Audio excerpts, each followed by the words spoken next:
BRS MLA KTR మాట్లాడుతున్నారు. Live లో చూద్దాం. చెల్లెల సాక్షిగా నేను అడుగుతున్నా, ఎల్లుండి రేవంత్ రెడ్డి వస్తున్నట సిరిసిల్లకు. రేవంత్ రెడ్డి గారు రండి, సిరిసిల్లను జిల్లా చేసి ఎంత బాగా అభివృద్ధి చేసిండో కేసీఆర్ తప్పకుండా చూసిపో. మీరున్ననాడు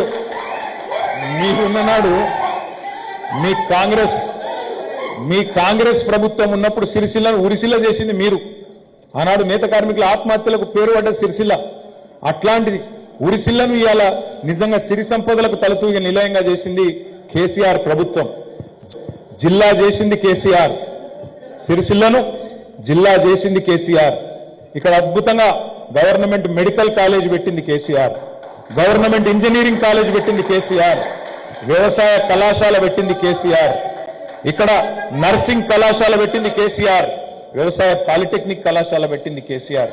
నువ్వు ఇవాళ వచ్చి కేసీఆర్ కట్టిన బిల్డింగ్ కు రిబ్బన్ కట్ చేసేందుకు వనికి వస్తావు తప్ప నువ్వు ఎందుకు వనికిరావనే మాట కూడా నేను చెప్తా ఉన్నా. దమ్ముంటే ముఖ్యమంత్రి రేవంత్ రెడ్డి నేను అంటున్నా, దమ్ముంటే నీకు చేతనైతే ఎల్లుండి నీ నాయకుడు ఇక్కడ పోటీ చేసిన అర్భకుడు ఎవడైతున్నాడో క్షమాపణ చెప్పి, పద్మశాలి సమాజానికి క్షమాపణ చెప్పి, అడ్డగోలు మాటలు మాట్లాడినందుకు, కండకావరంతో మాట్లాడినందుకు క్షమాపణ చెప్పు మొదలు. నెంబర్ 1. నెంబర్ 2, ఎందుకు ఇయ్యవు బతుకమ్మ చీరల ఆర్డర్లు? నీకు సిరిసిల్ల అంటే అంత చిన్న చూపుకుందా? ఇక్కడ నేతన్నలు అంటే అంత చిన్నగా కనబడుతుండ్రా? రాష్ట్రం మొత్తంలో ఎక్కడున్నారండి పవర్ లూమ్ వీవర్స్? ఒక్క సిరిసిల్లనే ఉన్నారు. అంటే ఊకుంటాం అనుకున్నావా? నువ్వు సిరిసిల్ల నేను వస్తా మాట్లాడతా ఊకదంపుడు ఉపన్యాసం ఇస్తా పీకుతా అనుకుంటే ఊకోం. తప్పకుండా ఖచ్చితంగా సిరిసిల్ల నేతన్నలను ఆదుకోవాలి. బతుకమ్మ చీరలు కాదు, ఇంకా ఎక్కువ ఆర్డర్లు ఇవ్వాలి. నువ్వు మేము బతుకమ్మ చీరలు ఆర్డర్లు ఇచ్చినాం, నువ్వు ఎక్కువ పని పెట్టు. మీ కాటన్ పరిశ్రమను కూడా ఆదుకో. చేతనైతే మేము ఒక్క మంచి పని చేస్తే నువ్వు 2 మంచి పనులు చేసి ప్రజల మనసు గెలుచుకో. సన్నాసి పనులు చేయకు. నా మీద కోపం, సిరిసిల్ల మీద కోపం ఇక్కడ నేతన్నల మీద తీర్చుకోకు. ఇది మంచి పద్ధతి కాదు. కేసీఆర్ మీద కోపమేమో రైతన్నల మీద తీర్చుకుంటావు, నా మీద కోపమేమో నేతన్నల మీద తీస్తావు, సిరిసిల్ల నేతన్నల మీద. ఇది ఏ పద్ధతి? ఏ ముఖ్యమంత్రి ఉండి నేను అడుగుతున్నా. ఇంకా సిగ్గులేదు వాళ్ళకి నిజంగా కూడా చెప్పాలంటే. ఎంత బాధ అనిపిస్తుంది అంటే, బతుకమ్మ చీరలు ఆర్డర్లు ఇయ్యరు, మీదికెళ్ళి దొబ్బి తిన్నది సాల్ లేదా అని మాట్లాడతాడు. ఎవడా దొబ్బి తిన్నది? నీ కాంగ్రెస్ వాళ్ళు దొబ్బి తిన్నారు. అధికారంలో 50 ఏళ్ళ నుండి పందికొక్కుల్లాగా దోచుక తిన్నది మీరు. దొబ్బి తిన్నదని ఎవరిని మాట్లాడుతున్నావు? మన నేతన్నలను.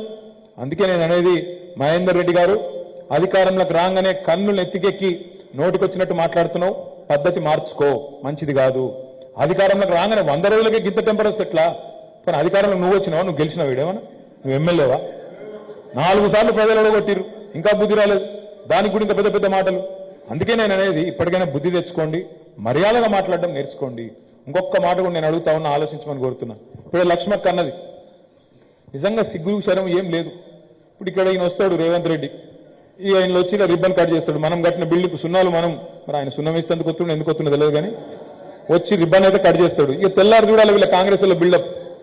మావోడే కట్టిండు. ఎప్పుడు వచ్చి ఎప్పుడు కడితివి? ఏం సంగతి? ఎంత సిగ్గులేని తనం అంటే ఇప్పుడు ముస్తాబాద్లో చెప్తాను. అక్కడనట ముస్తాబాద్ చెరువుకు అంటే కుడెల్లి వాకి మల్లన్న సాగర్కి వెళ్ళి మనం నీళ్లు విడుదల చేయించినందుకు మొన్న 1/2 TMC నీళ్ళు వచ్చినాయట. దానికాడ రేవంత్ రెడ్డికి పాలాభిషేకాలట. ఏం చేసిండని పాలాభిషేకాలు? ఆ నీళ్లు మల్లన్న సాగర్ కట్టింది కేసీఆర్, కుడెల్లి వాగుల నీళ్లు నింపుడు నేర్పింది కేసీఆర్.